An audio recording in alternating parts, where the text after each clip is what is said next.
wish to thank the Pakistan People's Party members and supporters of democracy for using the occasion of my birthday to renew the commitment to the ideals of democracy, human rights, rule of law, and economic opportunity for the people of Pakistan and our country. It is an honor for me that this day was chosen to reaffirm our struggle against the forces of tyranny. On this birthday, I recall the developments that took place as yet another year passed into history. This year we saw the brutal and barbaric breakup of the peaceful citizens' reception to receive Zardari Saab at Lahore Airport on April 16. We saw how the war against terror was exploited, as international human rights organizations also noted, against political opponents who were wrongfully charged with the terrorism war. We saw gender harassment with its ugly face as women opponents were roughly beaten up by male police, offending the Islamic values as well as the law of the land. We saw that the clothes of a United Nations rapporteur were torn in the ancient tribal customs to deprive women of the constitutional right to peaceful protest. We saw that the rapists in the Mai Mukhtaran case were released, whereas Mai Mukhtaran, a brave daughter of Pakistan, was placed in custody. These actions expose the ugly face of a regime that overtly talks of moderation and enlightenment and in fact follows the path of intolerance, immoderation and barbarism. Unsuccessful attempts were made to divide the alliance for the restoration of democracy. Reports from unknown sources were circulated that the PPP would join the PMLQ and that the PMLN would join the MMA. Reports were also circulated to divide the PPP by pitting one of its leaders against another. All these plots failed because of the political acumen of the leaders of the ARD, as well as the political awareness of the masses and the leaders and people of the Pakistan People's Party. This year has seen that horse trading continue as it pressures on parliamentarians to defect.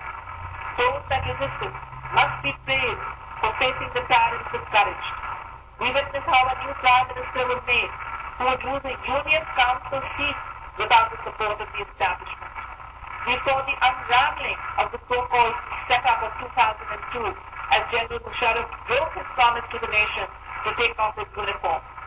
We witnessed a regime with an army of ministers failing to enforce parliamentary quorum and repeatedly defeated on bills. If there was a democracy, this regime would have been out. However, we live in a dictatorship where the will of the people has been subordinated, and our struggle for the restoration of democracy therefore continues. This January, the American president put all dictators on notice when he spoke about the importance of democracy. Pakistan is the test case for the new doctrine of democracy. For this doctrine to have credibility in the Muslim world, the dictatorship in Pakistan will have to end.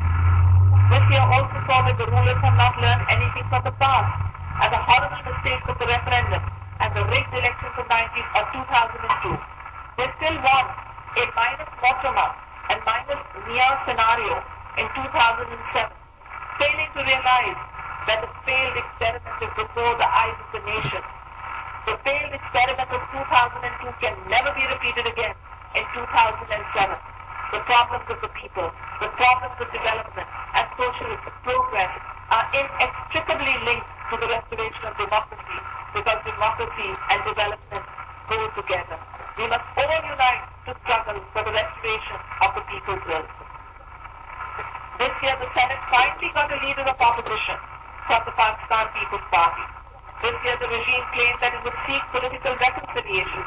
However, its stalled claim of giving an even playing field to all the political parties was badly exposed on April 16, when the rights given to MMA and PMLQ were denied to the Pakistan People's Party. The forthcoming local bodies elections will be another test case to see if the regime is capable of having fair elections. We in the opposition have serious doubts about the ability of the regime to hold fair elections. However, the inability of the regime to do so will set into motion dynamics where they will not be able to rig the elections in 2007. I recall that when the dictator Marcos held elections and Mrs. Aquino challenged him, there was a parallel vote count And while the dictator was announcing his own success, the parallel vote count was announcing his defeat. And this is what we need in 2007. We need a parallel counting machine supported by NGOs and other institutions that can ensure that ballots will not be stolen and that dictatorship in our country will end. This regime is acting in an arrogant fashion because it thinks that it can rig the elections once again in 2007 as it did in 2002. However, it will find out it is making a critical mistake. The elections in 2002 were held 1 year after the events of 9/11, which had changed the world. Now that many Al-Qaeda militants have been arrested, the imperatives that existed in 2002 have begun to fade. Moreover, we all know that one day's allies can become redundant. We saw that in the case of Iraq's President Saddam Hussein, Afghanistan's Mujahideen who have gone on to become the Taliban, Pinochet of Chile, and many others who were once close allies. Therefore, those people who think that they can continue forever because they are needed for strategic reasons fail to realize that strategic reasons also change and once strategic goals are met. The days of dictatorship are numbered. Dictatorship is running out of steam. It has failed to live up to the promises made. It has failed to deliver to the people. Dictatorship runs and is fueled by the engine of repression. It is my firm conviction that we can move forward in the 21st century as a successful federation with a vibrant economy and a growing middle class only by respecting our people and the verdict of our people. It is by accepting the principle of equality before law and the majesty of justice that can liberate men and women, peasants and laborers, young and old, without discrimination on race, religion or gender. Constitutionalism and rule of law are critical to reconstruct our national lives and so live in dignity and honor, with peace and with progress. We need to build a modern society highlighting the principles of our message, our Islamic message of equality, dignity and justice through a federal, democratic, egalitarian and unanimous constitution which this Pakistan People's Party gave to the country in 1973. The country needs the constitution of 1973. The provinces need economy and the people need development. The rigged elections of 2002 have created great tensions between the federating units and the federation, as well as distrust between the state and the citizen. It is by reverting to the Constitution of 1973 and protecting the human rights of every single citizen of ours that we can concentrate on the real issues of the people, and these real issues include education and industrialization, modernization of labor laws, and incentives to small farmers, peasants, and ordinary traders and citizens.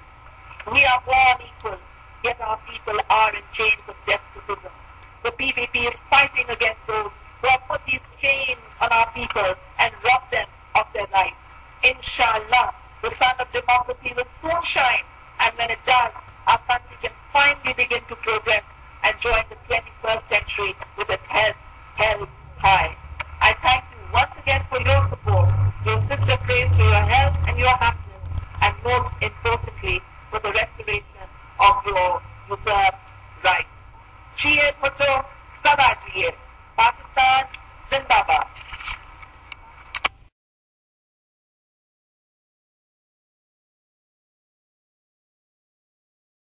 नाम रहे जिंदा, यही अपनी है दुआ, तेरे लिए जा जा जा अपनी फिदा,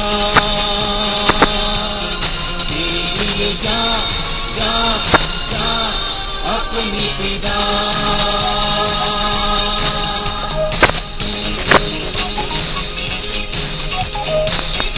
मोहब्बत अब कभी मरती